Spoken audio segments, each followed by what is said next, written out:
is something as a piece of code which has a lot of functionality. The main components of a website are content, design, functionality, connectivity with the server, and all these fields come under web development. Now, as I hope you are clear with what is web development, I will just summarize it that web development is maintaining websites and so let's move to that. Why do we need to learn web development when we have tools? All right. So firstly, we will discuss how our websites actually accessed through the internet. So websites are so to understand this, we need to understand that the internet is mainly internet works on the basic four components: the client, the server, the DNS server, and the ISP router. The ISP router is nothing but the internet service provider. So you all may know that the internet service providers are just the companies that provide us the internet services. For example, Geo, Airtel, and all of these. The DNS server is a kind of an address book which stores the IP addresses for all the websites on the internet. So firstly, when, for example, you search for a website, the ISP then sends a request to the DNS server uh, to get the IP address of the website.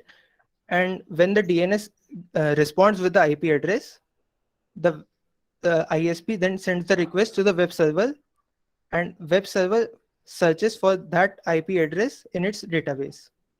When this is accessed, the web server responds with all the data that is required to access the website, and the client is then able to access the website. So I hope सबको clear हो गया होगा.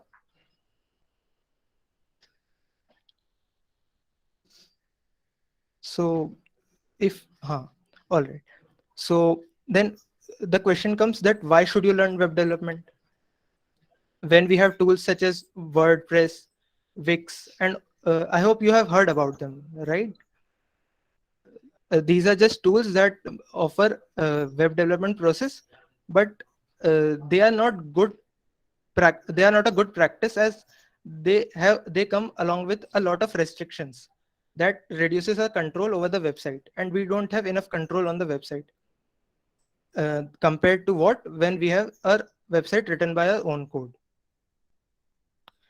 Also, the websites are used in every sector.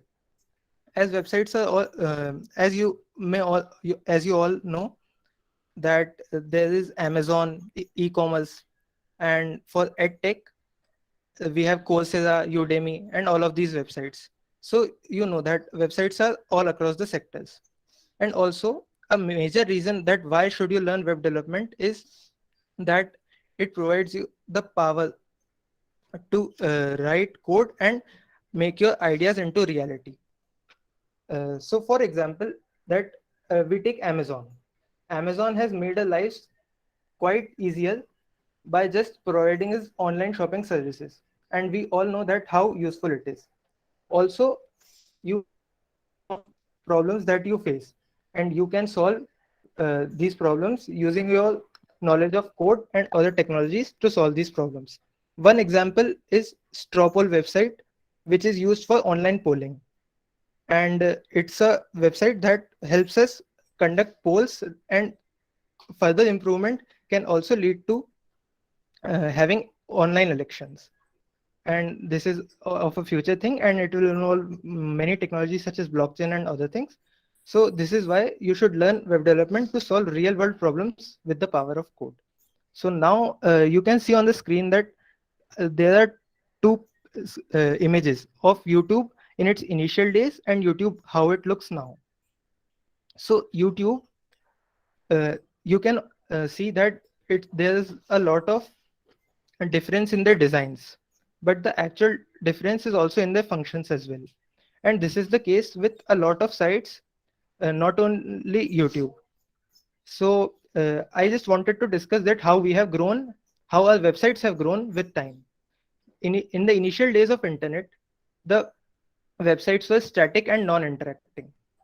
When with the growth of time, they started becoming more and more interactive.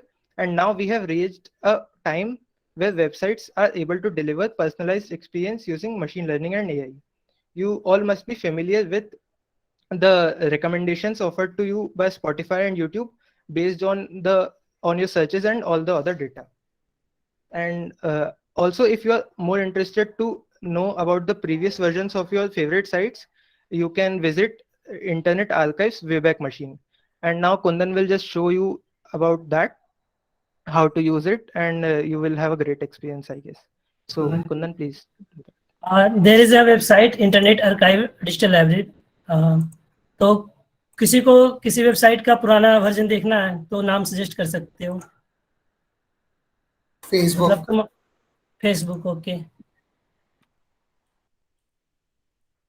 It's Facebook. Is my screen is visible ना? Yes, sir. Yes, So sir. after that, Instagram, because it changed the logo a long back. Okay, we will see Instagram also.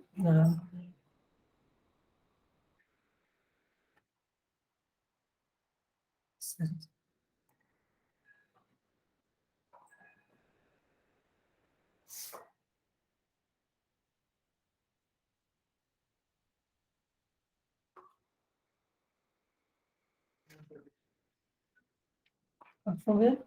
Yes. You can show Instagram, right? It's Okay. Instagram.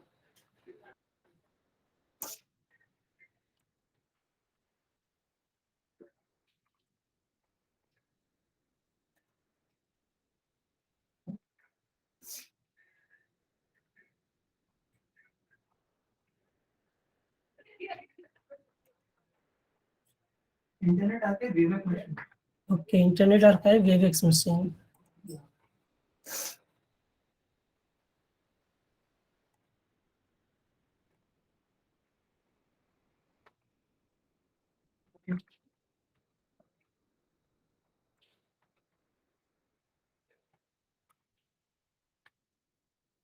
Internet Archive Wayback Machine. Web app.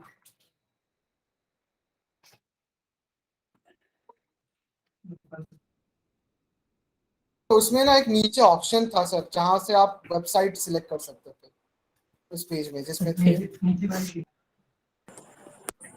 Search Archive website. हाँ sir, Let's उसमें go for नीचे the एक Facebook. एकदम last वाला option जो था। हाँ Okay, Search Archive for websites, right? Okay. No, I am saying.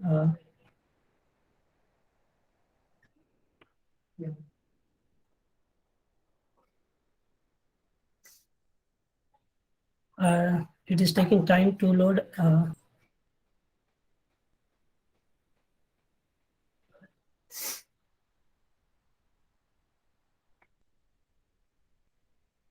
Your request could not be processed.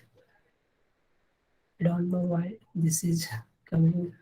Let's search for Instagram.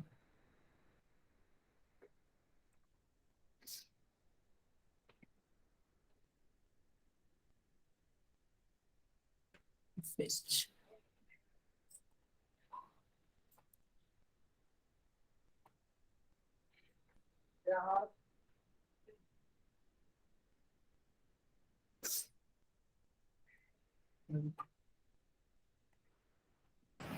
No issues, Kundan. You can move on to next website if Instagram is not showing. Can you show measure? Okay. Maybe my internet is slow. Measure is presenting, showing you.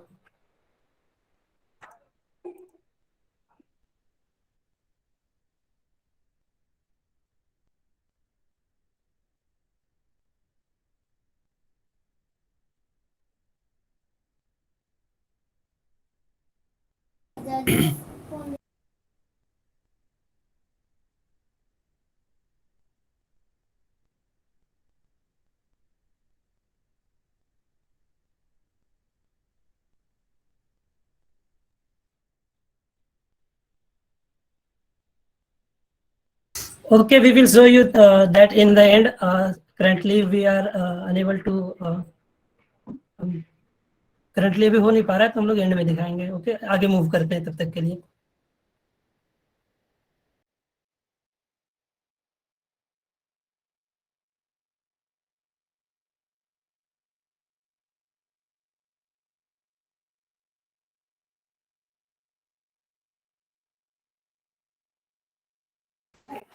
So hello everyone.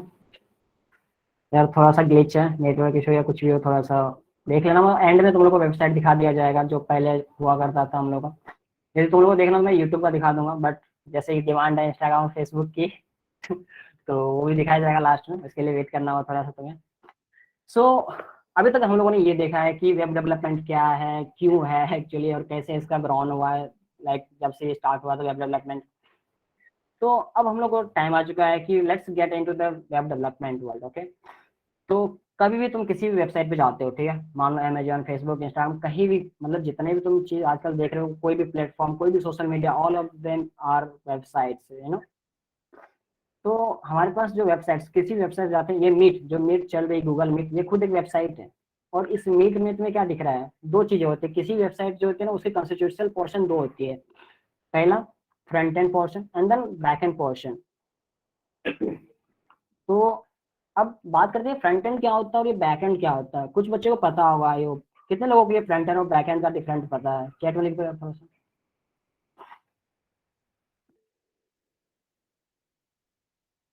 Okay, hand raise कर रहे हो तो वो भी ठीक है। साहिल और राज, okay. सो चलो मैं बता देता हूँ फ्रंट एंड और बैक एंड क्या है और क्या डिफरेंस है इन दोनों में, और ये दोनों मिला के कोई भी वेबसाइट कैसे कंप्लीट होती है। तो हम लोग ये कह सकते हैं कि कोई भी वेबसाइट एक पे नहीं चल पाएगी यदि तुम सिर्फ फ्रंट एंड दे देते हो किसी वेबसाइट को, तो वो रन नहीं हो पाएगी, ना ही बैक एंड पर रन हो पाएगी अकेले। तो फिर फ्रंट एंड और बैक एंड है क्या, कैसे एक दूसरे से कंबाइन करके हमें किसी वेबसाइट को बनाते हैं, वो सब बातें होंगी इस वर्कशॉप में। तो उसके लिए थोड़ा सा वेट करना होगा, पेशेंस रखना होगा हम लोग को। तो एक एग्जांपल लेते हैं और समझते हैं ये फ्रंट एंड और बैक एंड क्या है, ठीक है। कार सभी ने देखेगी ऑफ कोर्स। तो कार क्या होता है, कार में दो पार्ट होती है। पहला जो हम लोग व्यू करते हैं, एक्सपीरियंस करते हैं, लाइक उसका कलर कैसा है, क्या कितनी, मतलब उसके जो बोल सकते हैं कि एक्सपीरियंस, यूजर एक्सपीरियंस है, उसका गद्दा कैसा है, वो सब तुम समझ सकते हो, ठीक है। लेकिन अंदर की जो बातें हैं, जो उसकी स्पीड डिपेंडेंसी है, जो उसका ब्रेक मैनेजमेंट है, जो उसके अंदर ऐसे इंजन लगे हुए हैं, जो मशीन लगे हैं, वो उसमें हमें दिखती नहीं है, बट उसका भी मेजर रोल होता है किसी भी कार को ड्राइव करने में। तो ये हमारा बैक एंड पोर्शन है जो दिखता नहीं है, बट फंक्शनैलिटी वर्क करता है वो हमारे लिए। और फ्रंट एंड वो होता है जो हमारे यूजर एक्सपीरियंस को क्या करता है ना, बेटर करता है। समझ रहे हो। तो फिर यहाँ से ये चीज समझ में आ गई कि फ्रंट एंड क्या और बैक एंड क्या। फ्रंट एंड वो चीज है जो यूजर एक्सपीरियंस के काम आती है, जो हमें यूजर को दिखाना होता है किसी भी वेबसाइट बनाते हैं तो। और बैक एंड क्या है कि जो हम फंक्शनलिटी ऐड करते हैं उसमें, लाइक जैसे तो मैं एक वेबसाइट दिखाना चाहता हूँ, कुंदन, इंस्टाग्राम पे बीइंग आर्टिफैक्ट्स को आप सर्च करना, ठीक है। तो यदि तुम बीइंग आर्टिफैक्ट्स को इंस्टाग्राम पे सर्च करते हो तो पहला पेज जो आएगा तुम्हें यही दिखेगा, यदि तुम लॉग इन नहीं किए हो तो। आता ही होगा ऑफकोर्स, किसी ने ट्राई किया है? Yes sir. हाँ सर। हाँ, तो ये क्यों आता है, क्यों, मतलब ऐसा क्यों हो जा रहा है, ये मैं VFX का पेज देखना चाह रहा हूँ और मुझे ऑथराइज करने बोल रहा है। लेकिन यही बात हम जब फेसबुक की ओर जाते हैं तो फेसबुक क्या करता है वो देखते हैं। क्या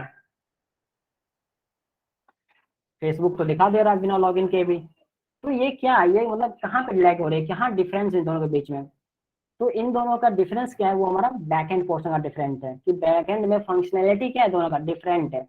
फ्रंट एंड तो वही है जो ये पेजेस दिख रही है, कलरफुल दिख रही है, मिडल में पूरा फ्रंट एंड बना हुआ है, गाइडेंस नर्चर कितना अच्छा लिखा हुआ है, ये लोगो दिया हुआ है, तो ये सब क्या है, फ्रंट एंड है जो हम देख पा रहे हैं, यूजर एक्सपीरियंस को बेटर बनाता है।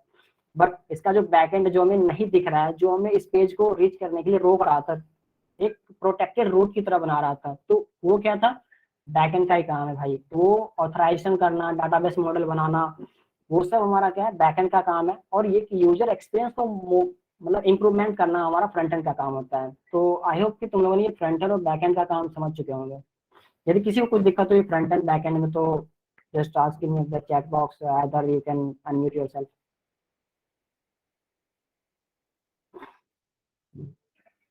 तो अभी तक कुछ नहीं मिला, इसका मतलब मैं समझ सकता हूँ कि कोई डाउट नहीं है इसमें। So let's move onward. या सही है अंशु। सो कुछ दिन पहले हम लोगों का एक प्रोग्रामिंग कॉम्पिटिटिव प्रोग्रामिंग का वर्कशॉप हुआ था। मैं आई होप कि सबने एंजॉय किया होगा वो उस वर्कशॉप को, और उसमें कुछ ना कुछ जरूर सीखने को मिला होगा। तो उसमें क्या सिखाया गया था कि जो हम कॉम्पिटिटिव प्रोग्रामिंग करते हैं उसमें कुछ लैंग्वेजेस हैं, उस लैंग्वेजेस के थ्रू हम क्या करते हैं, अपने कंपाइलर से कनेक्ट करते हैं। इसी तरह क्या होता है कि वेब डेवलपमेंट में भी जो हम कोड लिखेंगे या फिर जो भी कोड दिखता है तुम्हें, ठीक है ना, लाइक कोड तुम्हें दिखाया नहीं, मैं एक बार तुम्हें कोड दिखा देना चाहता हूँ किसी भी वेबसाइट का। चलो किसका देखना है ये बताओ जल्दी, इस बार फेल नहीं होगा, बिलीव मी। तो बता सकते हो कौन सा वेबसाइट का दिखाना है कोड?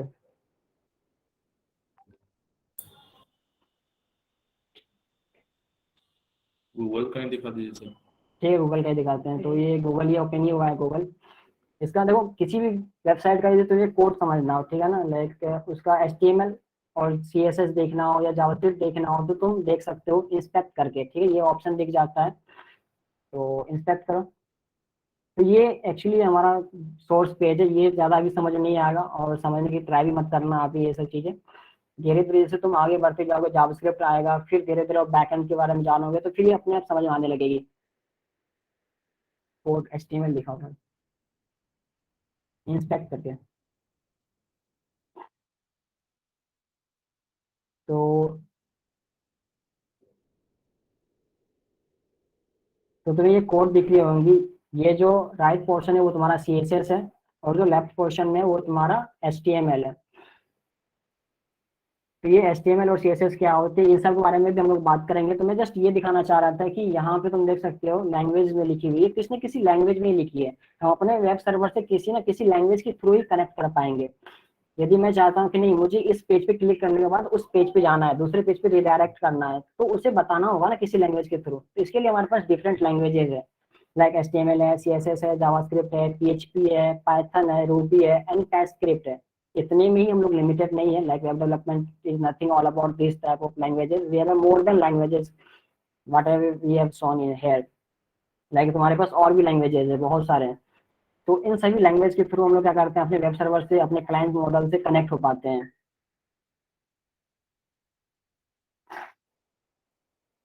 तो मैंने जैसे कि पिछले स्लाइड में बताया होगा कि HTML, जावास्क्रिप्ट, CSS का नाम मैंने बताया होगा। ये फनी सा थोड़ा सा मेरे पास इमेज था तो मैंने यहाँ पे डाल दी। चलो इसके बारे में थोड़ा सा बात कर लें क्या है ये। तो HTML क्या है ना कि HTML is all about the, इसका फुल फॉर्म बताया जाए यदि कंप्लीट क्या होता है, तो हाइपर टेक्स्ट मार्कअप लैंग्वेज होता है ये, ठीक है ना। हाइपर टेक्स्ट मार्कअप लैंग्वेज, ये कोई प्रोग्रामिंग लैंग्वेज नहीं है, ना ही स्क्रिप्ट वाली लैंग्वेज है, ये एक मार्कअप लैंग्वेज है। तुम किसी भी वेबसाइट को देखोगे तो उसमें कुछ पार्ट्स होते हैं, कुछ एलिमेंट्स होते हैं, लाइक हेडर हो जाएगा, फिर उसका बीच का कंटेंट पार्ट होता है, फिर फूटर होता है, फिर नेम बार होता है। तो इन सबको एलिमेंट बोलते हैं। और ये सब कैसे आएंगे, तो ये सब हम HTML के थ्रू क्या करते हैं ना, स्ट्रक्चर्ड वे में लिख लेते हैं पहले। तो मैं ये नहीं होगा कि, सॉरी, ओके। सो HTML क्या करते हैं ना, तुम्हें एक स्ट्रक्चर वे में कोड लिखने को बताता है कि कैसे कहाँ पे क्या एडजस्ट करना। उसके बाद बाकी तुम्हारा CSS का काम आ गया, फिर जावास्क्रिप्ट का काम है। जावास्क्रिप्ट क्या करता है ना कि JavaScript is like the mind of your body. यदि तुम्हारे बॉडी से माइंड हटा दिया जाए, दिमाग हटा दिया जाए, तो कैसा लगेगा, is just all about the website. यदि वेबसाइट में से तुम जावास्क्रिप्ट हटा दोगे तो किसी काम का नहीं होगा, कोई फंक्शनलिटी वर्क नहीं करेगा उसका, जस्ट ढांचा टाइप का रह जाएगा, जैसे तुम्हें HTML वाला फॉर्म में दिख रहा होगा। तो यहाँ पे पहली बात तो HTML क्या था, हाइपर टेक्स्ट मार्कअप लैंग्वेज था, जिसके थ्रू हम लोग क्या कर रहे थे कि एक स्ट्रक्चर्ड वे में कोई भी एलिमेंट को लिख रहे थे हम अपने वेब पेज के लिए।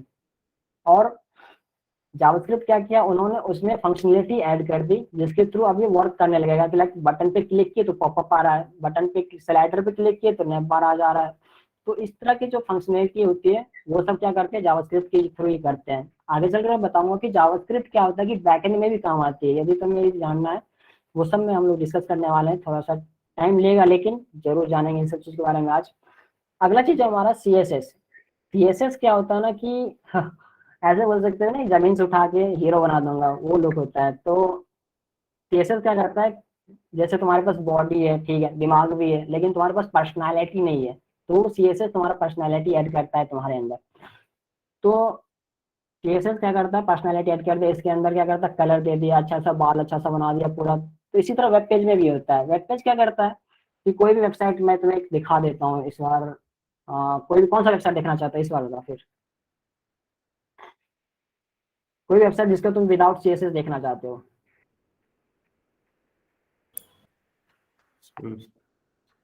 Instagram. ठीक है, इंस्टाग्राम दिखाते हैं यार। इंस्टाग्राम पे लॉगिन करना पड़ेगा, कुछ और देख लेते हैं यार।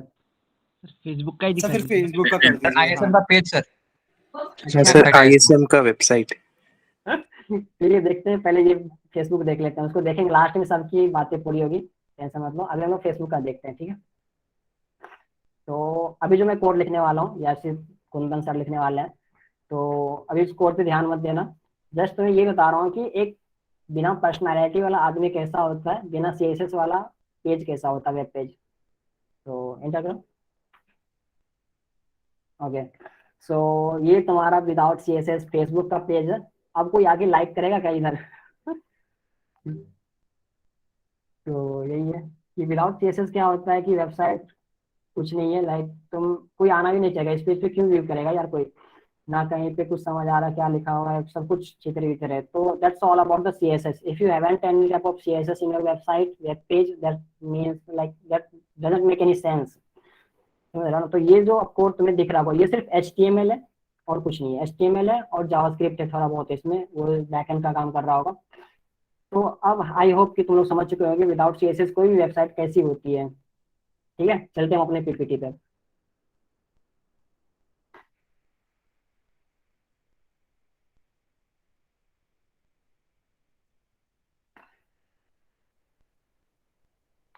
अच्छा, इस इतना दूर पढ़ने के बाद किसको लग रहा है कि हम लोग नासा हैक कर सकते हैं यार? हैंड राइज चाहिए, इसके लिए मुझे हैंड राइज चाहिए प्लीज। किसी को नहीं लग रहा है कि नासा हैक हो जाएगा इससे? चलो बढ़िया बात है, बच्चे समझदार हैं यहाँ के तब तो इस स्पीकर का बस इतना ही कमाल था कि HTML को कोई रॉकेट साइंस ना समझे आप लोग। ये सिर्फ एक मार्कअप लैंग्वेज है जो तुम्हें स्ट्रक्चर देगा किसी भी वेब पेज के लिए। ना ही वो एक प्रोग्रामिंग लैंग्वेज है, ना ही वो स्क्रिप्टिंग लैंग्वेज है जिससे तुम कोई एल्गोरिथम इम्प्लीमेंट कर पाओगे। ठीक है, HTML haven't any type of role to implement any type of algorithm to prove anything. Okay, so HTML is just a structured way to write a web page, to write on web page. Okay, so next, चलो एक चीज नया चीज discuss करने वाले हैं, framework. ये framework क्या होती है, कितने लोगों को पता है, ये बता दो मुझे फ्रेमवर्क बारे में। Any idea, any type of idea? Sir किसी उसका आउटलाइन या स्ट्रक्चर कुछ ऐसा। अच्छा सही है, और मतलब थोड़ा सही है, और कुछ बोल सकते हो? और कोई?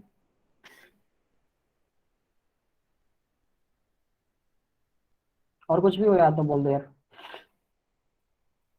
चलो कोई बात नहीं, मैं बता देता हूँ फ्रेमवर्क क्या होता है। अच्छा, यदि मैं वेबसाइट वेब डेवलपमेंट की दुनिया से अलग जाऊँ, ठीक है, और मैं तुमसे पूछूंगी फ्रेमवर्क, फ्रेम क्या होता है किसी भी चीज का, तो तुम क्या सोचोगे कि ढांचा टाइप का होता है, नहीं रफ लेआउट? सर ये भी सही है थोड़ा बहुत। ठीक है, तो इस तरह से हम ये बोल सकते हैं कि फ्रेमवर्क मतलब यदि नॉर्मली तुम यदि रियल लाइफ से उसे जो कनेक्ट कर पाओ, तो तुम्हारे पास ये ऑप्शन होती है कि यदि तुम मूर्ति बनते हुए देखो कहीं पे घर पे या किधर भी मार्केट में मूर्ति बनती है, तो उसके पास से क्या होता है, एक फ्रेम होता है। ठीक है, और उस फ्रेम में वो क्या करता है, मिट्टी को गूंद के फिर उसमें वो डाल देते हैं, और फिर कुछ टाइम बाद क्या करते हैं, उसे निकालते हैं, तो उसका फेस बना हुआ निकलता है। देखा है किसी ने? यस सर, भी एक केक वगैरह के लिए ऐसा होता है। हाँ हाँ, तो सांचा वो ढांचा, ठीक है जो बोलो तो यही फ्रेमवर्क है। वेब डेवलपमेंट में भी फ्रेमवर्क का यही रोल होता है कि तुम्हारे काम को इजी करना है। ठीक है ना, रेडीमेड कंपोनेंट बना के देगा तुम्हें, सॉल्यूशन, रेडीमेड सॉल्यूशन चाहिए तुम्हें किसी भी चीज के लिए, वो बना के देगा। मान लो कि तुम्हें एक बटन बनाना था, बहुत ही अच्छा बटन, जो तुम इस मीट में भी देख पा रहे हो, इधर रिकॉर्डिंग का बटन है, तो इस टाइप का बटन बनाना होता है तुम्हें मान लो, या फिर तुम ये जो लाइक स्पीकर का बटन है, आइकन है, ये सब दिखाना है तुम्हें। ठीक है, तो तुम्हें हो सकता है यदि तुम CSS लिखते हो तो you have to write at most like at least 10 line of code. Okay, but हमें यदि रेडीमेड ये बटन मिल जाए एक लाइन का कोड लिखने पर, तो क्या जाता है यार। तो ये सब वेब डेवलपमेंट में अवेलेबल है, इसके लिए तुम्हें चिल है। पहले बात, पहला जो आइकन है उसके बारे में कुछ जानते हो क्या? ये ब्लू का जो बी लिखा हुआ है, क्या है, किस चीज का साइन है? Bootstrap, right. तो ये बूटस्ट्रैप क्या है, फ्रेमवर्क है। फ्रेमवर्क किस चीज के लिए? CSS की फ्रेमवर्क है। मतलब तुम जो CSS का कोड 10 लाइन में लिख रहे थे, अब ये फ्रेमवर्क क्या कर रहा है, तुम्हारा काम इजी कर रहा है, उस आइकन को एक लाइन ऑफ कोड में तुम्हें दे रहा है। तो ये तुम्हारे काम को क्या कर रहा है, इजी कर रहा है और रेडीमेड कंपोनेंट बिल्ड करके तुम्हें दे रहा है कस्टमाइज वे में, और एक स्पीड अप करने के लिए तुम्हारे लाइक कोड को। इसी तरह दूसरा वाला मे भी कम ही लोग जानते होंगे यार, क्या है बताओ कोई। तीसरा वाला जानता हूँ, दूसरा वाला नहीं जानता। अच्छा कोई बात नहीं है, दूसरा वाला मैं बता दूं, ये गूगल का फ्रेमवर्क है, गूगल इसे यूज करती है, ये मटेरियल यूआई है, ठीक है। तो ये भी इसी तरह का सीएसएस फ्रेमवर्क ही है, सीएसएस का काम आता है। सीएसएस के प्री बिल्ड कंपोनेंट्स इसमें होते हैं, बहुत सारे बटन, हेडर, नैप बार, पॉपअप, बहुत सारे कंपोनेंट्स होते हैं, वो सब तुम यूज कर सकते हो। और ज़्यादा देखना है तो वेबसाइट पे रीच आउट करो, लाइक मटेरियल यूआई सर्च करो, मिल जाएगा। अच्छा बताओ, बूस्टरैप का यूज कहीं देखे हो तुम लोग? सर क्या बोल? बूस्टरैप फ्रेमवर्क का यूज कहीं पे दिखा है तुम लोग को? It's obvious that we can't find out which one the framework is used in that website, but nevertheless, any idea? Sir मैं मतलब खुद से एक दो बार ट्राई किया था, मतलब ऐसा है। नहीं, कोई अच्छी प्लेटफॉर्म जहाँ पे ये यूज कर रहा है, जो इसको यूज कर रहा है बूस्टरैप को बिल्ड करना, मतलब बूस्टरैप का यूज करके वो अपना यूआई बनाया हुआ है, ऐसा कोई वेबसाइट है? नहीं पता सर। चलो मैं बताता हूँ, ट्विटर देखे हो तुम लोग? हाँ सर। हाँ, वो बूस्टरैप को यूज करता है, ठीक है। तो चलो लास्ट वाला तीसरा जेंगो है, ये पाइथन का फ्रेमवर्क है बैकएंड के लिए। तो इसके बारे में भी बात करते हैं आगे, फ्रेमवर्क के और स्टैक के बारे में बात करेंगे थोड़ा सा, तो आगे बढ़ते हैं। अच्छा अभी तक क्लियर है ना फ्रेमवर्क क्या होता है? Framework is just about the readymade component, जहाँ पे तुम्हें रेडीमेड कंपोनेंट मिलेंगे फ्री में without any type of payment, ठीक है। सो अब बात करते हैं स्टैक्स। स्टैक क्या होता है, ये स्टैक्स क्या चीज़ है भाई? मतलब वेब डेवलपमेंट में अभी तक हमने फ्रेमवर्क देख लिया, फिर लैंग्वेजेस देख ली कौन कौन सी यूज होती है, अभी स्टैक्स क्या है? तो चलो बताते हैं स्टैक्स क्या होता है। स्टैक्स ऐसा होता है कि लाइक मान लो कि तुम्हें कोई एक इवेंट करवाना है, ठीक है। Event is like a website, तुम्हें एक वेबसाइट बनानी है और उसको हम कंपेयर कर रहे हैं एक इवेंट से, ठीक है। थोड़ा सा कंफ्यूजन मत लेना, थोड़ा सा ज़्यादा कंफ्यूजन हो जाए तो मुझे बोल देना, मैं थोड़ा सा ज़्यादा एक्सप्लेन कर दूंगा, सॉरी। या तो एक इवेंट को ऑर्गेनाइज कराने के लिए क्या क्या जरूरत पड़ती है? मार्केटिंग टीम चाहिए, उसके लिए प्रमोशन वाला चाहिए, ऑपरेशन टीम चाहिए, टेक टीम चाहिए। तो इस तरह से क्या होता है, हमारे पास किसी इवेंट को ऑर्गेनाइज कराने के लिए क्या चाहिए, सबका डिफरेंट डिफरेंट रोल है, डिफरेंट डिफरेंट फंक्शनैलिटी है, वो सब क्या करते हैं, उसे ऑर्गेनाइज कराते हैं। इसी तरह किसी भी वेबसाइट को जब बनाने जाते हैं तो हमारे पास कुछ चीजें हैं जो जरूरत पड़ती है, लाइक उसका डाटाबेस स्टोर करने के लिए डाटाबेस चाहिए कोई अच्छी सी, बैकएंड को चलाने के लिए बैकएंड का कोई फ्रेमवर्क चाहिए अच्छी सी, और कोई यूआई यूजर एक्सपीरियंस बढ़ाने के लिए हमारे पास क्या चाहिए, एक अच्छी सी फ्रंट एंड का फ्रेमवर्क चाहिए, इतना तो चाहिए ना।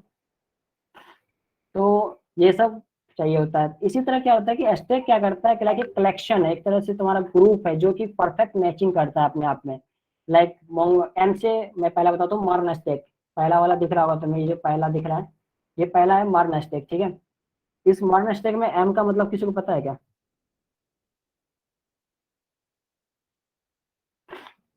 तो सर नहीं पता। चलो मैं बताता हूँ, एम मतलब होता है मोंगो डीबी, ठीक है, जो आगे लिखा भी हुआ है दूसरे वाले में, दूसरे वाले हाँ हाँ स्टैक। हाँ सॉरी। तो यहाँ से क्या होता है कि पहला एम है वो मोंगो डीबी का काम करता है। मोंगो डीबी में बता दो, थोड़ा सा बताऊंगा, ज्यादा नहीं बताऊंगा क्योंकि तुम लोग कंफ्यूजन आ सकते हो। ये एक डाटाबेस क्लाउड प्लेटफॉर्म है, यहाँ पे हम लोग डाटाबेस को मैनेज करते हैं, स्टोर करते हैं और उसे यूज करते हैं, ठीक है ना। तो मोंगोडीबी ऐसा अब दिमाग में आ सकता है कि सर और हमारे पास कुछ ऐसे डाटाबेस मॉडल्स हैं, डाटाबेस क्लाउड प्लेटफॉर्म है जहाँ पे हम डाटाबेस को अपने डाटा को स्टोर कर सकते हैं, ऐसा कोई और है? तो yes of course we have. Like इसके अलावा मेरे पास माइस्क्यूल है, नो माइस्क्यूल है, पोस्टग्रेस है, और भी बहुत सारे हैं, ठीक है ना, मारिया डीबी है। तो बहुत सारी चीजें, लेकिन जो पॉपुलर स्टेक में आती है वो मोंगोडीबी आती है और माइस्क्यूल आती है। तो लोग नीचे थर्ड वाले में माइस्क्यूल देख सकते हो, ये माइस्क्यूल ही है। तो परफेक्ट मैचिंग यदि बात करें तो हमारे पास मार्न स्टैक है, मीन स्टैक है, और ये लास्ट वाला पाइथन जेंगो वाला। तो मार्न स्टैक में क्या क्या है, मोंगोडीबी, ई से एक्सप्रेस जेएस, और आर से React JS, and then finally N से नोड, जो इस साइड दूसरे वाले में लिखा हुआ है, तुम लोग को अभी दिख रहा हो। तो थोड़ा बहुत इसके बारे में बात कर ले कि एम से मोंगोडीबी मतलब डाटाबेस क्लाउड प्लेटफॉर्म है। दूसरा हो गया ई से एक्सप्रेस जेएस क्या होता है, मैं थोड़ा सा इसके बारे में बता दूं तुम्हें। एक्सप्रेस जेएस क्या है ना कि बैकएंड का लाइक फ्रेमवर्क है, ठीक है ना, नोड जेएस बेस्ड है ये। नोड जेएस एक रन टाइम इन्वायरमेंट देता है हमारे पास, जो जावास्क्रिप्ट रन करते हैं वो सर्वर से कनेक्ट करने के लिए यूज होती है। तो वहाँ पे हमें ये नोड ही काम आती है कि लाइक नोड इन्वायरमेंट देता है, तुम्हें एक सेटअप देगा कि नहीं तुम आप कनेक्ट कर पाओगे सर्वर से नोड जेएस लैंग्वेज में, मतलब जेएस लैंग्वेज में, sorry JS manage JavaScript language में। तो एक्सप्रेस क्या है, फ्रेमवर्क है फ्रंट बैकएंड के लिए, ठीक है। उसके बाद रिएक्ट, रिएक्ट क्या है, लाइब्रेरी है, ये फ्रंट एंड के काम आती है। यदि तुम लोगों में से बहुत लोग मे भी ना सुने हो रिएक्ट के बारे में, लेकिन आगे चलकर जब तुम पढ़ोगे आगे और आगे वेब डेवलपमेंट में आगे बढ़ोगे तो तुम्हें देखेगा कि रिएक्ट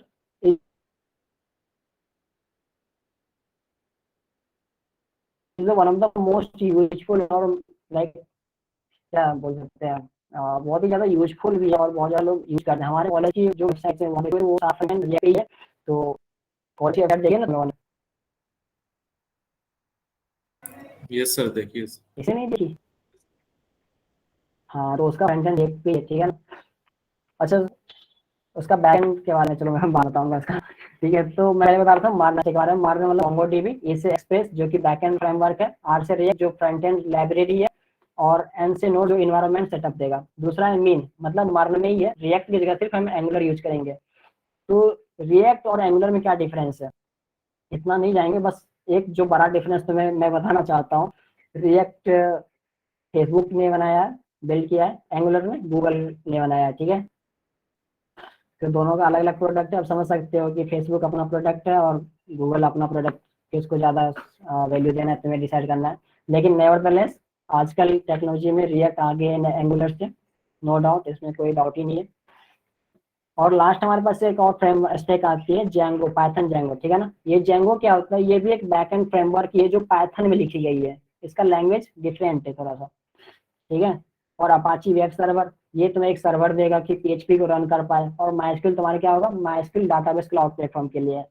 तो ये सब क्या है, ये एक डिफरेंट स्टैक्स है जिसका तुम यूज करोगे। यदि तुम्हें कोई वेबसाइट बनानी है तो तुम क्या करो, कोई एक ही यूज करोगे। ऐसे नहीं है कि हम ये 9 मतलब तीनों स्टैक कंबाइन करके कोई वेबसाइट बना रहे हैं, तो ये just a mash up of the all the codes like no.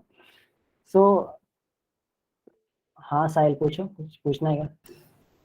Sir पूछ रहे थे कि अब तब तो ऐसे अधिकतर वेबसाइट्स ऐसे इसी सब से बनते होंगे। हाँ अभी मैं बताऊंगा कि कौन सी वेबसाइट किससे बनी है। चलो मैं कुछ बता ही देता हूँ, ठीक है। तुम्हें दिखाता हूँ मोंगो डीबी का वेबसाइट में बताता हूँ कुछ क्या कौन कौन से मोंगो डीबी पे बेस्ड वेबसाइट है, वो देख लो।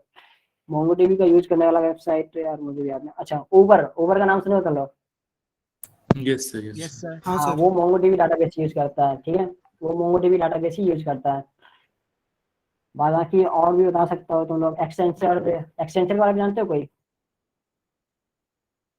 नहीं आईटी जानते कंपनी हो? जो है। ये सर कंपनी सुनी है नाम। हाँ हाँ। हाँ तो नहीं जानते कोई बात नहीं, हमारे सीनियर से बहुत सारे हैं, वो सब प्लेस्ड भी हुए एक्सटेंचर में, तो पता चल जाएगा आगे चलकर कॉलेज में। तो ये मोंगोडीबी का यूज एक्सटेंचर करता है, ऊबर करता है डाटाबेस मॉडल के लिए, डाटाबेस मैनेजमेंट के लिए। इसी तरह तुम यदि रिएक्ट की बात करोगे तो रिएक्ट तो भाई क्या ही बोलूं मैं, सबसे बड़ा एग्जाम्पल रिएक्ट का तो तुम्हारा फेसबुक आ ही जाता है। इसके साथ साथ फेसबुक के साथ साथ तुम देख सकते हो नेटफ्लिक्स, नेटफ्लिक्स भी रिएक्ट पे बनी है। सेल्स फोर्स की जो वेबसाइट है वो भी बनी हुई है। और याहू मेल, सबसे बड़ा एग्जांपल, याहू मेल देखो वो भी रिएक्ट से ही बनी है। तो तुम ये एक अंदाज लगा सकते हो जो भी अच्छी अच्छी वेबसाइट्स है इन सब से ही मिलकर बनी है ओवरऑल। इन स्टैक के अलावा भी हमारे पास बहुत सारे स्टैक्स है, लाइक रूबी, रूबी लैंग्वेज में लिखी हुई वेबसाइट स्टैक्स है। तो पहला दो जो मर्न और मीन दिख रहा है ये दोनों हमारे जावास्क्रिप्ट बेस्ड स्टैक्स है। और लास्ट में जो नीचे वाला दिख रहा है ये तुम्हारा पाइथन बेस्ड स्टैक है। इसी तरह यदि तुम एंगुलर की बात करो तो एंगुलर का यूज कहीं पे मैं बता देता हूँ कहाँ, तुम लोग का फोर्स नहीं पता होगा इसके बारे में। एंगुलर का यूज ना, तुम्हें त्रिभुज के बारे में पता है क्या? क्रिकेट देखते हो यार? Yes sir. हाँ Yes, sir.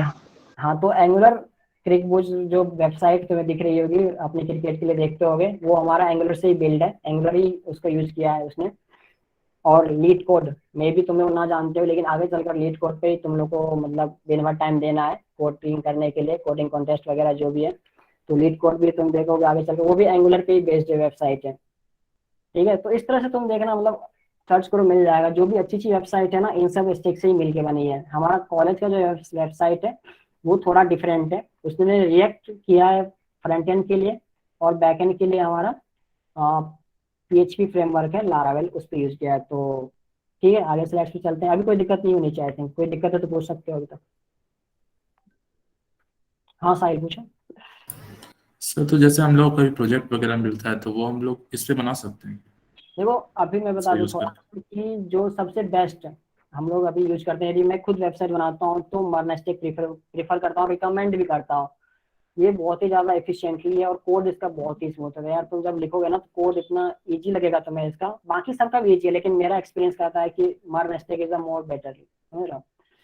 जैसे सर तुम तो भी कुछ ये बनाना।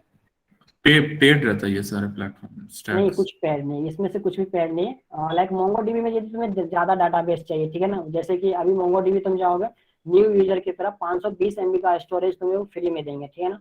520 MB का स्टोरेज फ्री में मिलता है। उससे ज्यादा के लिए चाहिए तो तुम्हें पेड करना पड़ता है, ठीक है। मॉडर्नस्टेक थोड़ा सा मतलब बोल सकते हैं कि थोड़ा सा पेमेंट के मामले में आगे है, but nevertheless we have a sufficient data to use to build our own website. Okay. Yes sir. Sir तो केवल जो एमबी लगेगा वो केवल बैकएंड पोर्शन के लिए लगेगा, डेटाबेस हाँ में हाँ बनाने के लिए? हाँ, फ्रंट एंड के लिए तुम्हें कुछ पेमेंट पे नहीं करनी है। फ्रंट एंड के लिए तुम रिएक्ट देख लो, रिएक्ट बहुत ही अच्छी है। एंगुलर भी चल सकता है, लेकिन एंगुलर के कंपेयर में रिएक्ट ज्यादा अभी इफिशिएंटली वर्क करता है मोंगोडीबी के साथ और एक्सप्रेस फ्रेमवर्क के साथ, ठीक है। तो इसीलिए ओके हम सर। लोग, ये कम्बिनेशन है, ये कुछ नहीं है कि कम्बिनेशन है, ठीक है ना, जस्ट कम्बिनेशन की हमें किसके साथ क्या मिला के एक अच्छा प्रोडक्ट बन सकता है। इफिशिएंटली होना चाहिए, स्लो नहीं होना चाहिए वेबसाइट, इन सब बातों पर ध्यान रखना होता है ना। अब ठीक है यदि तुम्हें मान लो कि सिक्योरिटी बेस्ड बनानी है, कुछ अच्छी सिक्योरिटी चाहिए कि नहीं, मुझे इस वेबसाइट में security is the main point, तो तुम्हें जेंगो यूज करना है, ठीक है। पाइथन जेंगो जो लास्ट स्लाइड में देखा होगा, एक स्टैक था, तो वहां पे यस। तुम्हें जेंगो यूज करना होगा, ठीक है। सबका अपना अपना थोड़ा थोड़ा एडवांटेज है, थोड़ा डिसएडवांटेज है, तो तुम्हें देखना होगा कि तुम जो बना रहे हो किसके साथ सुटेबल है, समझ रहे हो? Yes sir. या आगे।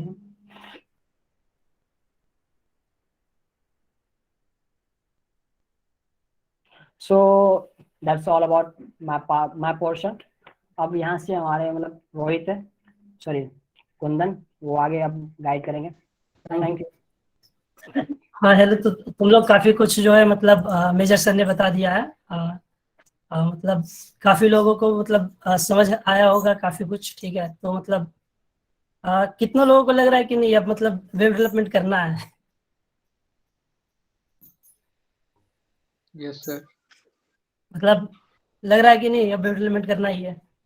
तो सबसे पहले यस। मैं रोड मैप डिस्कस करूंगा कि किस तरीके से जो है स्टेप वाइज कैसे मतलब एक एक टेक्नोलॉजी सीखे और कैसे कैसे मतलब किस पॉइंट पे हम लोग क्या कर रहे होंगे और कैसे कैसे हम लोग आगे सीख सकते हैं। ओके राइट, ठीक है। तो आगे बढ़ते हैं। तो सबसे पहले तुम लोग HTML सीखोगे, ठीक है। तो HTML जैसा कि मेजर सर ने बताया है कि HTML refers to the hypertext markup language, और बेसिकली ये यूज होता है कंटेंट को डिस्प्ले करने के लिए वेब ब्राउजर पे। तो इसमें तुम बेसिकली सीखोगे कि फॉर्म कैसे बनाते हैं, बटन कैसे क्रिएट करते हैं, पैराग्राफ कैसे लिखते हैं, इमेजेस वगैरह कैसे ऐड करते हैं, ऑडियो वीडियो कैसे ऐड करते हैं वेब पेजेस में। और उसके बाद नेक्स्ट पे तुम ये CSS सीखोगे। CSS में तुम अपने HTML पेजेस को स्टाइलिंग करना सीखोगे और एनिमेशन सीखोगे। और जब तुम HTML और CSS सीख चुके होगे तो तुम इंटरनेट पे कोई भी वेबसाइट जो है मतलब क्लोन कर सकते हो उसकी डिजाइन्स को। तो जब तुम HTML और CSS सीख लो तो कोशिश करो कि तुम अलग अलग वेबसाइट्स को विजिट करो और उसके जो डिजाइन्स हैं और आउटलाइंस हैं उनको बनाने की कोशिश करो। इससे क्या होगा कि तुम्हारा HTML CSS परफेक्ट होगा और तुम जितने भी प्रॉब्लम फेस होते होंगे जैसे नेव बार बनाने में या फिर अलग अलग ग्रिड्स बनाने में, ठीक है, तो HTML CSS से तुम इस तरीके से प्रैक्टिस कर सकते हो। और उसके बाद आते हैं जावास्क्रिप्ट पार्ट पे। तो जैसा कि जावास्क्रिप्ट जो है बहुत ही पावरफुल लैंग्वेज है, राइट। तो बेसिकली ये लॉजिकल पार्ट्स को हैंडल करता है वेबसाइट की।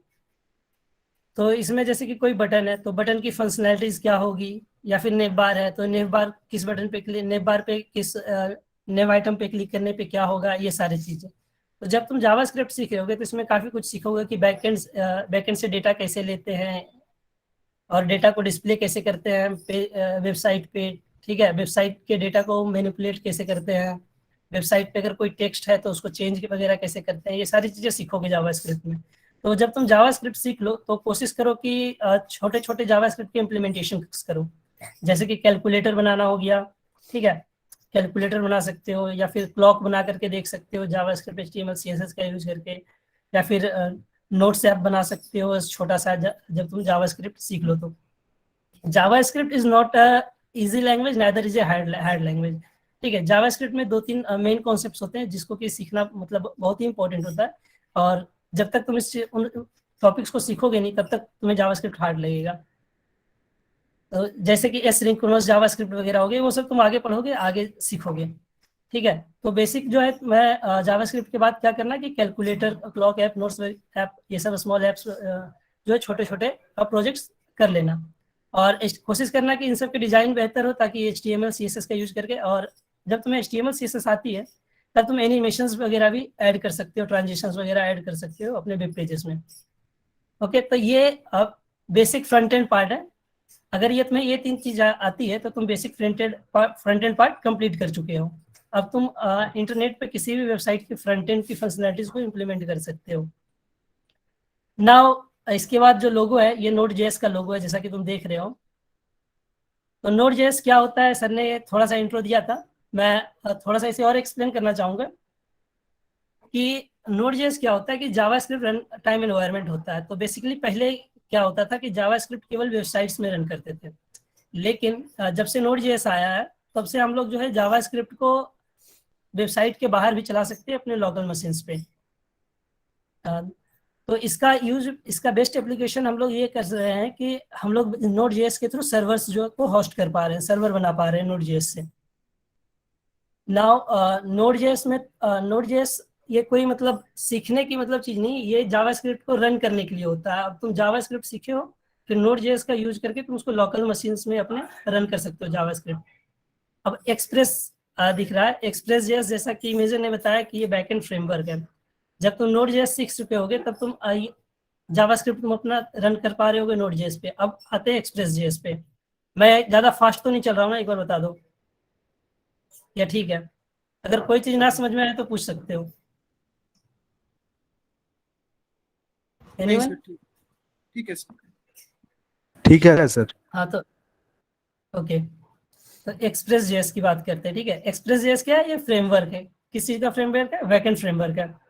तो जैसा कि फ्रेमवर्क ने बताया, फ्रेमवर्क से जो क्या होता है कि काम काफी इजीली हो जाता है, ठीक है। तो एक्सप्रेस से हम लोग क्या करते हैं कि एक कई सारे इसमें लाइब्रेरीज रहते हैं, कई सारे पहले से कोड किए हुए लाइब्रेरीज हैं, उनका हम लोग यूज कर सकते हैं। पहले से कोड किए हुए मॉड्यूल्स हैं, उनका हम लोग यूज करके काफी इजीली और काफी light version of the servers बना सकते हैं और काफी इफिशिएंट बना सकते हैं सर्वर्स को। अब उसके बाद जब तुम HTML सीख चुके हो, जावास्क्रिप्ट सीख चुके हो, Node.js सीख चुके हो, CSS एक्सप्रेस सीख चुके हो, तो नेक्स्ट आता है तुम्हारा कि तुम डेटा को होल्ड कहाँ करोगे, ठीक है। For that you will use MongoDB। कि सपोज यूजर है, यूजर नेम और पासवर्ड तुम्हें स्टोर करना है ऑथेंटिकेशन के लिए, तो तुम यूजर नेम और पासवर्ड को स्टोर कहाँ करोगे? MongoDB में, डेटाबेस, किसी डेटाबेस में। तो जनरली डेटाबेस 2 तरीके के होते हैं, एक SQL डेटाबेस होता है, एक NoSQL डेटाबेस होता है, और भी कई तरीके के डेटाबेस होते हैं, बट मेनली जो हम लोग कैटेगराइज करेंगे या फिर तुम लोग मेनली जो फेस करोगे वो SQL डेटाबेस होगा और एक NoSQL डेटाबेस होगा। तो ये जो MongoDB है, ये NoSQL डेटाबेस है। मैं दोनों में थोड़ा सा डिफरेंस बता देता हूँ, and I don't want to go in deeper into that, but थोड़ा सा डिफरेंस मैं बता देता हूँ कि जो SQL डेटाबेस होते हैं वो RDBMS होता है, यानी रिलेशनल डेटाबेस मैनेजमेंट सिस्टम। यानी इनमें क्या होती है, टेबल्स के फॉर्म में डेटा स्टोर होती हैं। टेबल्स के फॉर्म में कह सकते हैं कि पहला, जैसे कि तुमने देखा होगा तुम्हारे स्कूल के रजिस्टर्स, जिसमें कि पहले कॉलम में तुम्हारे रोल नंबर्स लिखे रहते हैं, दूसरे कॉलम में तुम्हारे नाम लिखे रहते हैं, तीसरे कॉलम में तुम्हारे क्लास या फिर सेक्शंस लिखे रहते हैं, ठीक है। रिलेट कर पा रहे हो क्या? Yes sir. हाँ सर। हाँ, तो ये क्या हो गया, वो एक टेबल होता है, ठीक है। तो और टेबल के थ्रू हम लोग अलग अलग डेटाबेस को स्टोर करते हैं। कोई मान लो एक रोल नंबर 1 के लिए ये इन्फॉर्मेशन है, रोल नंबर 2 के लिए ये सारे इन्फॉर्मेशन है, ठीक है। तो इस तरीके से रो और कॉलम में डेटा को स्टोर करते हैं। लेकिन जो NoSQL डेटाबेस होता है, उसको MongoDB, sorry for the disturbance, जो NoSQL डेटाबेस होता है, उसमें क्या होता है कि डेटाबेस को डॉक्यूमेंट के फॉर्म में स्टोर करते हैं, कि किसी यूजर से रिलेटेड ये एक पूरा का पूरा डॉक्यूमेंट है, उसका उसमें नाम होगा, उसका नाम होगा या उसका पासवर्ड होगा, इस तरीके से जो है एक एक की वैल्यू पेयर रखते हैं, ठीक है, या फिर ऑब्जेक्ट के फॉर्म में भी रख सकते हैं उस डॉक्यूमेंट में। तो डेटाबेस इसमें क्या होता है, कलेक्शन ऑफ डॉक्यूमेंट्स होते हैं NoSQL में, लेकिन उसमें डेटाबेस क्या होता है, एक टेबल होता है। अब जब तुम Node.js, एक और चीज, जब तुम एक्सप्रेस सीखोगे तब तुम एक और चीज सीखोगे कि EJS और पग जो कि टेम्पलेट इंजन होता है, उससे क्या तुम कर सकते हो कि HTML को डायनेमिक बना सकते हो। डायनेमिक HTML का मतलब किसी को समझ में आ रहा है क्या? कुछ कोई बता सकता है डायनेमिक HTML क्या हो सकता है? सर जिसमें थोड़ी सी मैथमेटिक्स वगैरह लग जाए। नॉट मैथमेटिक्स, बट कह सकते हो चलो कि जिसको चेंज कर सकें थोड़ा। मतलब हर यूजर के लिए वो तो अलग अलग दिखे, ठीक है। जैसे कि मैं लॉगिन करूंगा तो उसमें मेरा नाम दिखेगा, तुम लॉगिन करोगे तो उसमें तुम्हारा नाम दिखेगा, राइट। पेज तो सेम ही है, लेकिन जब मैं लॉगिन कर रहा हूँ तो मेरा नाम दिख रहा है, जब तुम लॉगिन कर रहे हो तो तुम्हारा नाम दिख रहा है, राइट। तो इसमें क्या करते हैं कि हम लोग HTML को टेम्पलेटाइज करते हैं कि डिजाइन तो वही रहेगा, बस नाम की जगह कंटेंट बदलना है, ठीक है। तो HTML में वेरिएबल्स पास करके क्या करते हैं, नाम को चेंज कर देते हैं, ठीक है। तो अलग अलग यूजर के लिए एक ही HTML के पेज रहते हैं, बस अलग अलग यूजर के लिए अलग अलग नाम दिखाता है। तो पग और EJS क्या है, टेम्पलेट इंजन है, जो कि तुम एक्सप्रेस और MongoDB सीखोगे, उसके बाद जो है तुम पग और एक्सप्रेस.js भी थोड़ा सा सीखोगे। मेनली फ्रंट एंड जो होता है वो उसके बाद तुम रिएक्ट पे मूव कर जाओगे।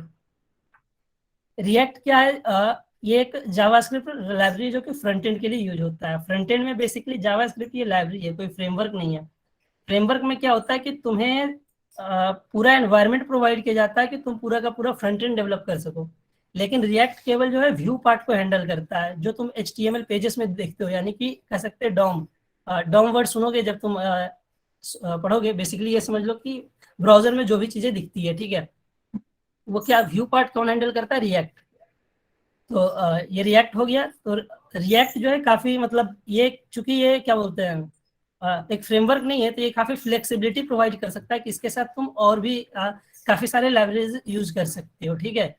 जैसे कि स्टेट मैनेजमेंट के लिए अलग लाइब्रेरी, या फिर कह सकते हैं राउटिंग वगैरह के लिए अलग लाइब्रेरी यूज कर सकते हो, या स्टाइलिंग वगैरह के लिए जो है अलग लाइब्रेरी यूज कर सकते हो, ठीक है।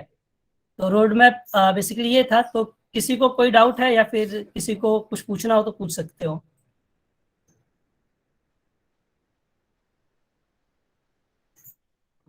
एनीवन?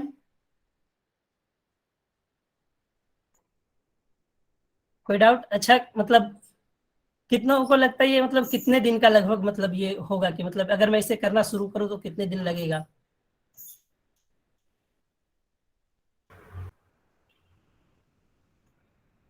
कोई आइडिया दे सकता है दो कि अगर सर अगर लगभग 3-4 महीने लग जाएगा। हाँ, अप्रोक्स 3 to 4 मंथ का है। और मतलब इट डिपेंड्स कि तुम इसके लिए डेडिकेटेड कितना हो। दो चीजों पे डिपेंड करती है कि तुम कोई भी चीज, not only the in the web development, तुम कोई भी चीज कितनी जल्दी उसको ग्रास्प कर पा रहे हो। दो चीजों पे, कंसिस्टेंसी और तुम्हारा डेडिकेशन, ठीक है। तुम एक दिन में कितना कर रहे हो, हमारी कंसिस्टेंसी कैसा है। ऐसा नहीं कि तुम आज किए और 2 दिन छोड़ दिए, फिर कल शुरू किए, फिर उससे पहले कि तुम 2 दिन का भुला जाओगे, उसके बाद खत्म करोगे। समझ रहे हो बात को? तो अगर करना है तो कंसिस्टेंट रहना पड़ेगा, ठीक है, और डेडिकेशन देना पड़ेगा, टाइम देना पड़ेगा। क्योंकि अगर टाइम नहीं दे रहे हो तो मतलब अगर किसी चीज को अगर तुम टाइम नहीं देते हो तो उस चीज को तुम अपना बना ही नहीं सकते हो। तो अगर तुमको मतलब सीखना है तो तुम्हें टाइम देना पड़ेगा। साहिल एक क्वेश्चन पूछ रहा है। हाँ, क्या? हाँ, चैट बॉक्स।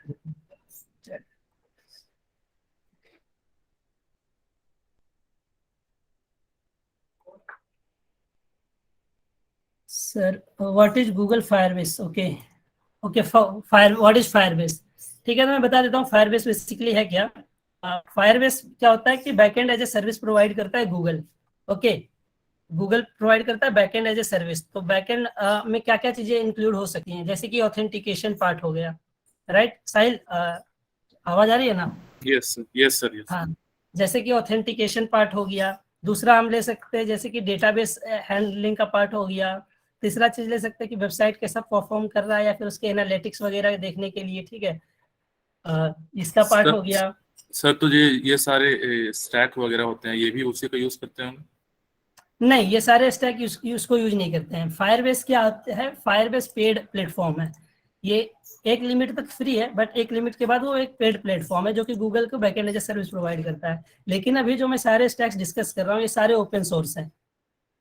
यहाँ तक कि मोंगोडीबी भी ओपन सोर्स है, बट मोंगोडीबी अगर तुम अपने लोकल मशीन में चला रहे हो तो ओपन सोर्स है। लेकिन अगर तुम्हें डेटाबेस स्टोर करने के लिए होस्टिंग चाहिए, राइट, कि मोंगोडीबी, तो उसके लिए मोंगोडीबी एटलस करके वेबसाइट है, वहां पे तुम मोंगोडीबी के डेटाबेस स्टोर कर सकते हो, ठीक है। नहीं तो अगर तुमको अपने लोकल मशीन में चलाना है तो मोंगोडीबी का यूज तुम फ्री कर सकते हो। ये मोंगोडीबी भी क्या है, ओपन सोर्स है। Got it? तो गूगल फायरबेस भी मोंगोडीबी टाइप ही है? नहीं, गूगल फायरबेस मोंगोडीबी टाइप का नहीं है। ये तुम्हें क्या पता है, ऑथेंटिकेशन के लिए आप, मोंगोडीबी क्या ओनली डेटाबेस को पार्ट को हैंडल करने के लिए, लेकिन जो गूगल फायरबेस है वो पूरा का पूरा बैकएंड को हैंडल करता है। पहला डिफरेंस, ठीक है। अब ये ऑथेंटिकेशन के लिए इसने सारे कोड्स लिख के रखे हैं कि तुम यूजर नेम पासवर्ड भेजोगे तो इसको कहाँ स्टोर करना है, कैसे स्टोर करना है, डेटाबेस में इसको कैसे डालना है, ये सारे चीज उसने रख रखे हैं। बस तुम्हें क्या करना होगा कि एक फंक्शन यूज करना पड़ेगा, ठीक है। Create user with email password को कॉल करना पड़ेगा, उसमें ईमेल और पासवर्ड बस डाल देना पड़ेगा और यूजर तुम्हारा क्रिएट हो जाएगा, ठीक है। मतलब इतना सिंपल है, बस एक फंक्शन को कॉल करना होगा जावास्क्रिप्ट में और तुम जो है यूजर क्रिएट कर पाओगे तुम अपने बैकएंड में फायरबेस में, ठीक है। और उसी या फिर लॉगिन करवाना हो तो सिमिलरली एक फंक्शन से हो जाएगा। उस तरीके से अगर तुम्हें डेटाबेस हैंडल करना है तो डेटाबेस के लिए एक रियल टाइम डेटाबेस होता है उनका, एक फायर स्टोर होता है, ठीक है। दोनों में से किसी को भी यूज कर सकते हो। फायर स्टोर का यूज करने के लिए बस बेसिकली वही है कि एक फंक्शंस रहेंगे, उसमें तुम क्रड ऑपरेशन कैसे परफॉर्म करोगे। क्रड ऑपरेशन का किसी को आइडिया कि क्रड का क्या फुल फॉर्म हो सकता है? एनीवन?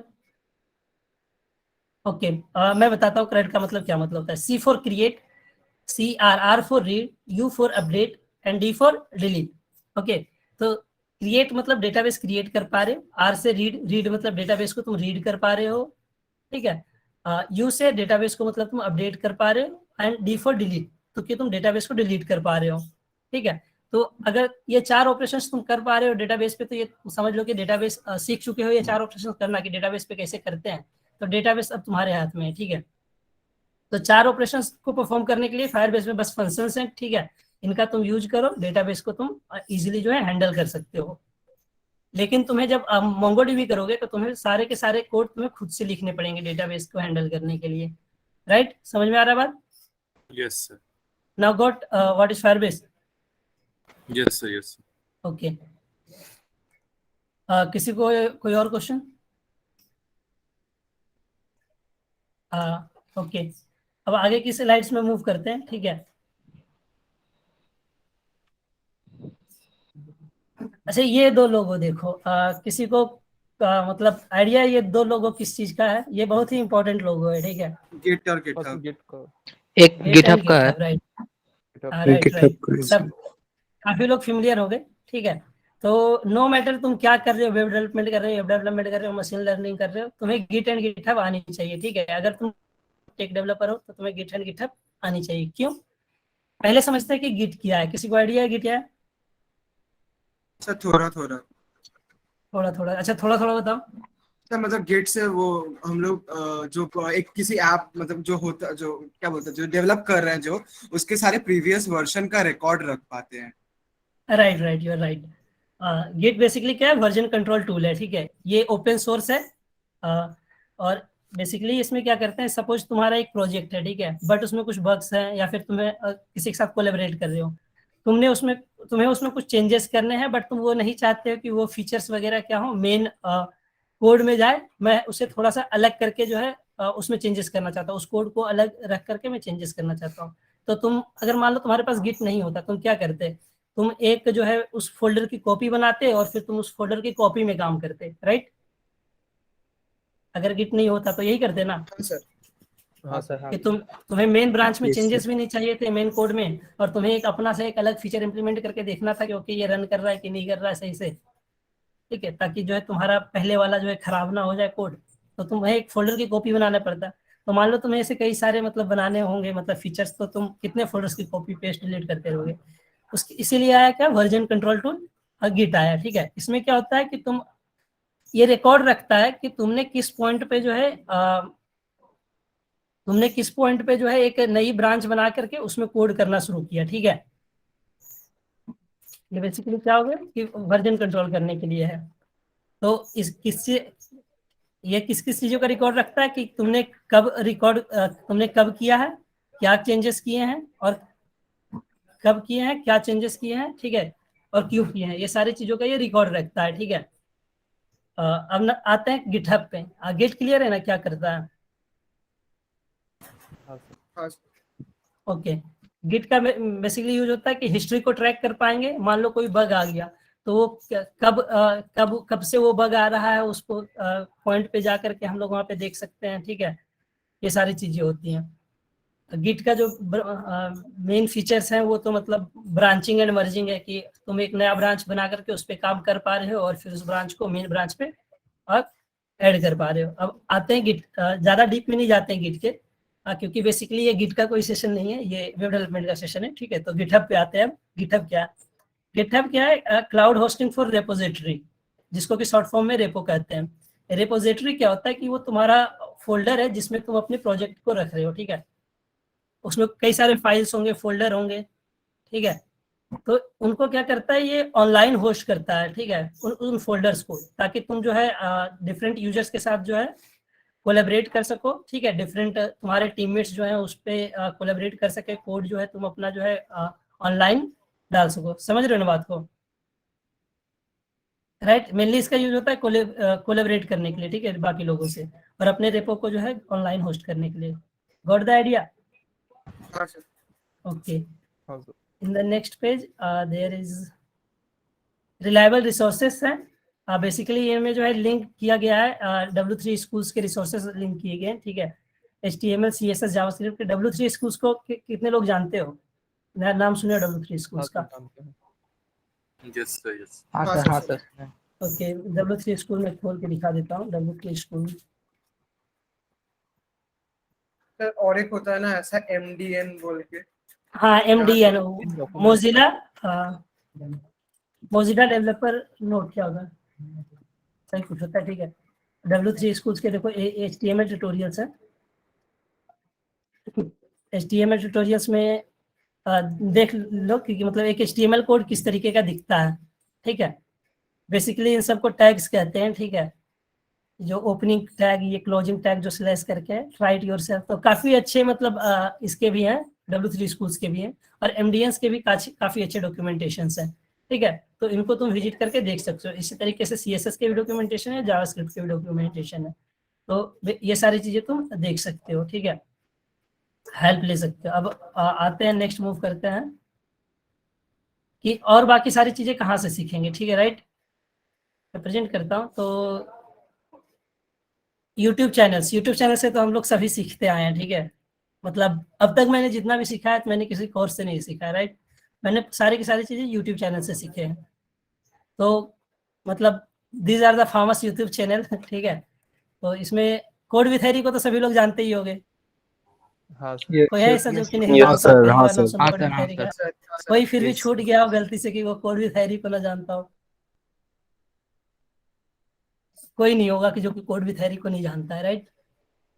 कोड विथ हैरी, ठीक है, इसके भी काफी वेब डेवलपमेंट पे के एक पूरा का पूरा प्लेलिस्ट है, अराउंड 108 वीडियोस का प्लेलिस्ट है।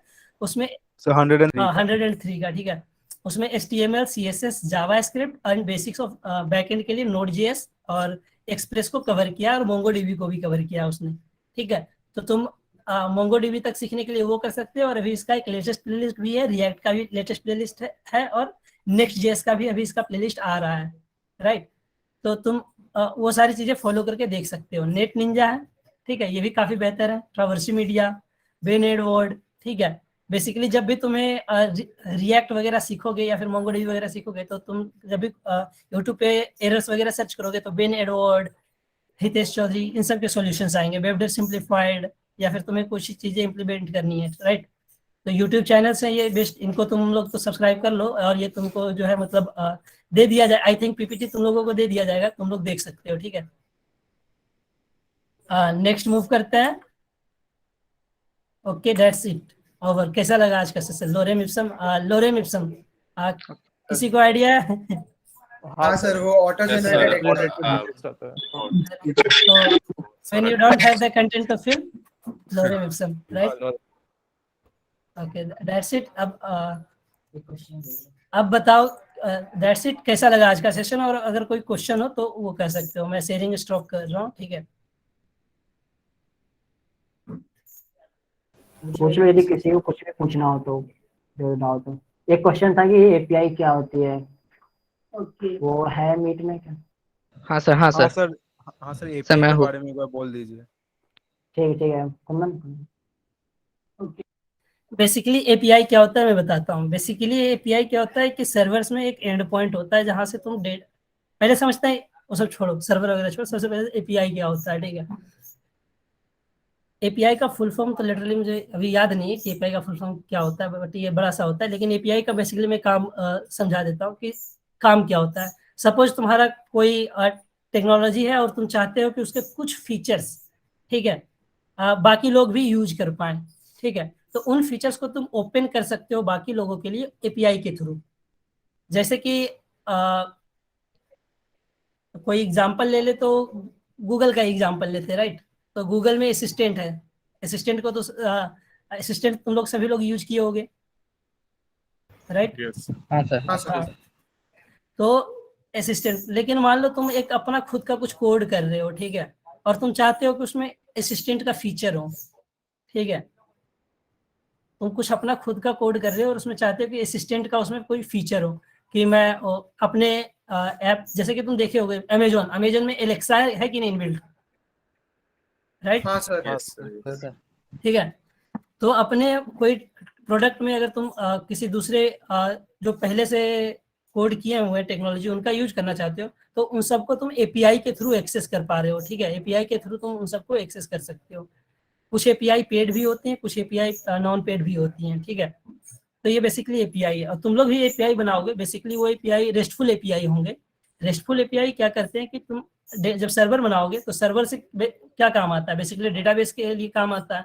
तो जब तुम्हें डेटाबेस फेच करना होगा तुम्हें सर्वर से, ठीक है, तो तुम उस एपीआई के एंड पॉइंट पे हिट करोगे, ठीक है, और वो तुम्हें क्या देगा? डेटाबेस देगा। डेटाबेस जेसन फॉर्मेट में भी हो सकता है। जेसन फॉर्मेट में मेनली हम लोग यूज करते हैं। जेसन फॉर्मेट क्या है कि जावास्क्रिप्ट का ऑब्जेक्ट की तरह होता है, ठीक है? बेसिकली ज्यादा डीपर अभी नहीं जाओ, धीरे धीरे सीखोगे, राइट? और कोई डाउट? एपीआई क्लियर हुआ क्या होता है? किसने हाँ पूछा सर, था? हाँ सर, क्लियर हो गया। गॉट द आइडिया ना? ओके, और कोई क्वेश्चन?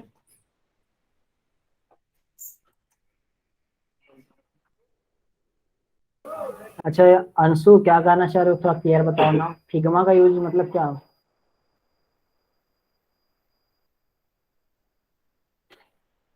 अंशु, ओके। हाँ, फिग्मा तुम यूज कर सकते हो, डिजाइनिंग के लिए है। नॉर्मली तुम्हें क्या होता है कि कोई भी वेबसाइट जब हम बिल्ड करना चाहते हैं, ठीक है ना, तो ऐसा नहीं होता कि हम लोग डायरेक्ट कोड लिखना स्टार्ट कर देते हैं कि हाँ ये बटन इधर होगा, ये इमेज जो होगा ये इधर होगा उधर होगा। ऐसे नहीं होती है एक्चुअली वेबसाइट का। तुम जब आगे चलकर अच्छे प्रोफेशनल वेब डेवलपर बनोगे तो ऐसे नहीं होता है हमारा वेब डेवलपमेंट का कोर्स या मॉड्यूल। जो एक तरह से स्ट्रक्चर वे होता है। पहले हम लोग क्या करते हैं, फ्रंट एंड बनाने के लिए पहले हम लोग वायर फ्रेम बनाते हैं। वायर फ्रेम मे भी तुम लोग के लिए एक नया वर्ड हो, लेकिन मैं थोड़ा सा बताऊंगा वायर फ्रेम के बारे में क्या होती है। वायर फ्रेम एक तरह से ढांचा ही हो, फ्रेमवर्क जैसे हम कहते हैं, इसी तरह वायर फ्रेम होता है ढांचा टाइप का, जो वो एग्जैक्ट भी हो सकती है कि तुम्हारा वेब पेज कैसे दिखेगा एक्चुअली में।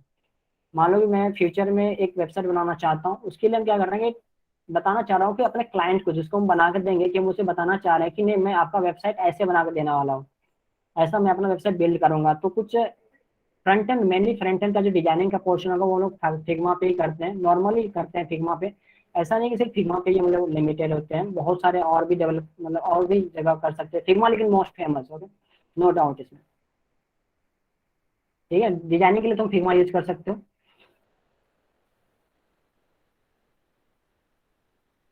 ओके, और कोई डाउट तो पूछ सकते हैं। और चैट बॉक्स में फीडबैक फॉर्म चला गया है, सो ठीक है। अच्छा, एक लास्ट डिमांड थी हमारी, एक तुम लोग की डिमांड थी कि तुम लोग अपनी कॉलेज की वेबसाइट को विदाउट CSS देखना चाहते हो। कितने लोग इंटरेस्टेड हो देखने के लिए, बताओ पहले। ओके, बहुत सारे हैं। मैं करता हूँ। चलो तो- सही है, काफी लोग इंटरेस्टेड हो। हाँ, तो चलो देखते हैं क्या होता है। मैं स्क्रीन शेयर कर देता हूँ। तो देखो, ये लोग जब तक सर लोग स्क्रीन शेयर करें तब तक तुम लोग फटाक से फीडबैक फॉर्म भर दो, ठीक है। और एकदम ऑनेस्ट रिव्यू देना। तुम्हारा ईमेल नेम कुछ नोट नहीं हो रहा तो जो रिव्यू तुम्हारे ऑनेस्ट देना, और आगे का वर्कशॉप में हम लोग इम्प्रूवमेंट के लिए क्या कर सकते हैं और क्या चीज़ पसंद है सब अच्छे से लिख दो, ठीक है। चलो 1 मिनट का टाइम है, जल्दी से भर दो सब। स्क्रीन विजुअल में। हाँ मेजर। ओके, सही है, फिर तो चलते हैं। New tab.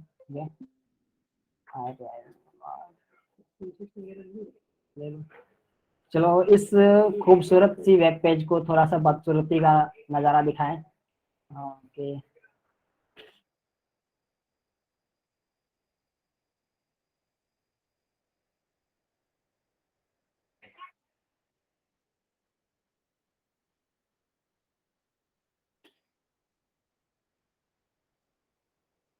ठीक है, तो मैं कुछ लिखने वाला हूँ। इस कोड पे ध्यान मत देना, टू बी ऑनेस्ट, नहीं तो बीटी मिल जाएगी फालतू की। So okay, so we have this हमारा पेरेंट पोर्टल, जो भी बोल सकते हो, अपना ऑफिशियल वेबसाइट कॉलेज का, जो कि यहाँ दिख रहा होगा। सर ये एकदम जेई मेंस का साइट जैसा लगने लगता है। उससे भी घटिया सा फील हो रहा था, बट इसी तो बोलते हैं ना CSS क्यों यूज होता है। एक्चुअली CSS का यही रोल है। तुम देख सकते हो ये नीचे में ओवरफ्लो भी है कितना सारा। एक्चुअल वेबसाइट इधर है, तो ये सब हमारा CSS ही मेंटेन करता है, ठीक है ना। विदाउट CSS वेबसाइट का तो फालतू एक तरह से कुछ नहीं बना रहे हो यदि तुम्हारे वेबसाइट में CSS नहीं है तो। मुझे तो कुछ दिख ही नहीं रहा वेबसाइट में। हाँ, यहाँ है। यहाँ देख सकते हो बड़ी बड़ी सी इमेजेस, ठीक है। तो तुम लोग भी ट्राई कर सकते हो यदि देखने का मन हो तो, ठीक है। तो यही है बस, विदाउट CSS कोड।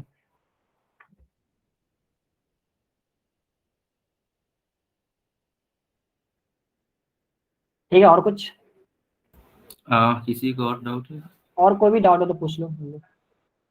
थोड़ा सा लेंदी हो गया बट सर एक चीज जस्ट पूछना था सर, क्वेरी लैंग्वेज किसे कहते हैं? मतलब जे क्वेरी से मैं ये पूछ रहा हूँ, जे क्वेरी देख रहा था तो उसमें। अच्छा, जे क्वेरी तुम पूछ रहे हो? हाँ, तो उसमें उसको क्वेरी लैंग्वेज बोलते हैं ना, तो वो क्या है क्वेरी लैंग्वेज? अच्छा ठीक है, कुंदन सर बता रहे हैं सर। हाँ, बेसिकली पहले जो है ना, जावास्क्रिप्ट उतना पावरफुल नहीं था। जावास्क्रिप्ट में बस बेसिक फीचर्स थे और उतना मतलब एडवांस नहीं था जावास्क्रिप्ट, ठीक है।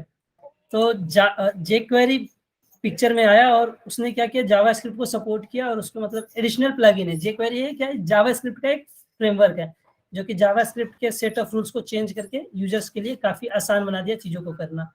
तो एक फेज आया था जिसमें कि जेक्वेरी काफी फेमस हो गया, राइट। मतलब काफी ज्यादा फेमस हो गया जेक्वेरी, और उस समय जेक्वेरी की लिटरली नीड थी। But in nowadays I don't think कि जेक्वेरी की अभी कोई नीड है, क्योंकि जावास्क्रिप्ट ने खुद को काफी टाइम टू टाइम खुद को इम्प्रूवमेंट किया और काफी जो है इम्प्रूवमेंट आते रहे। जैसे कि अभी ES6 वर्जन आ गया जावास्क्रिप्ट की, इसमें कि काफी सारे मतलब इम्प्रूवमेंट्स हैं। तुम कांस्टेंट डिक्लेयर कर सकते हो, ठीक है। पहले जो है तुम कांस्टेंट्स वगैरह डिक्लेयर नहीं कर सकते थे जावास्क्रिप्ट में, ठीक है। तो काफी सारे फीचर्स इंप्लीमेंट हुए जावास्क्रिप्ट में, और जावास्क्रिप्ट जो है काफी बेहतर है। जेक्वेरी अगर तुम सीखना चाहो तो तुम जावास्क्रिप्ट पहले सीखो, उसके बाद तुम जेक्वेरी सीख सकते हो, ठीक है। बट मुझे नहीं लगता है कि तुम्हें जरूरत पड़ेगी। अगर तुम जावास्क्रिप्ट अच्छे से सीख चुके हो तो आई डोंट थिंक कि तुम्हें जेक्वेरी सीखने की जरूरत पड़ेगी, unless and until just you want to fun with it. Okay, हाँ सर, थैंक यू।